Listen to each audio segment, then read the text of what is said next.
Guys, welcome to my channel. ఈ రోజు మనం పిల్లల్లో ఎముకలు బలంగా ఉండాలంటే ఎలాంటి ఆహార పదార్థాలు తింటే మంచిది దాని గురించి మనం తెలుసుకుందాం.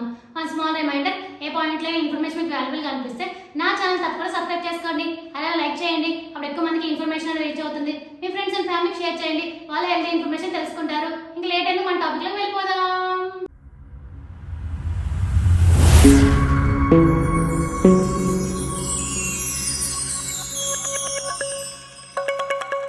పెద్దవారితో పోలిస్తే పిల్లల ఎముకలు బలహీనంగా ఉంటాయి.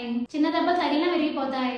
అందుకే బాల్యంలో చిన్నాళ్ళు ఎముకలు బలంగా ఉండేందుకు వాళ్ళకి మంచి ఆహారాన్ని అందించాలి. ఇప్పుడు ఆహార పదార్థాల గురించి మనం తెలుసుకుందాం. కాల్షియం ఎక్కువగా ఉండే ఆహార పదార్థాలు వారికి అందించాలి.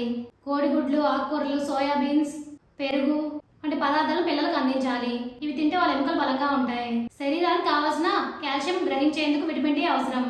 ఇవి సూర్యాస్మిలో అలాగే కొన్ని రకాల ఆహార పదార్థాల్లో లభిస్తుంది. వీటిని పిల్లలకు అందేలా చూడండి. వాల్నట్స్, అంజీరా, ఖర్జూరం, నువ్వుల లడ్డు వంటి వాటిలో కాల్షియం ఉంటుంది. అలాగే క్యాబేజ్, బచ్చల కూర, మొలకలు, తృణధాన్యాలు వాళ్ళకి అందించాలి. ఇవి ఎముకలు బలంగా మారుస్తాయి. వీటిని పిల్లల ఆహారంలో భాగం చేయాలి. శారీరక శ్రమ అనేది ఎముకలను బలోపేతం చేస్తుంది. అందుకే పిల్లలు బయట శారీరక శ్రమతో కూడిన ఆటలు, చిన్న చిన్న వ్యాయామాలు చేసేలా ప్రోత్సహించండి. ఇప్పుడు అర్థమైంది కదా మీ అందరికీ బాల్యంలో ఎముకలు బలంగా ఉండాలంటే ఎలాంటి ఆహార పదార్థాలు పిల్లలకు అందించాలి అనేది. For more videos please like, share, subscribe my channel. Thank you for watching my video.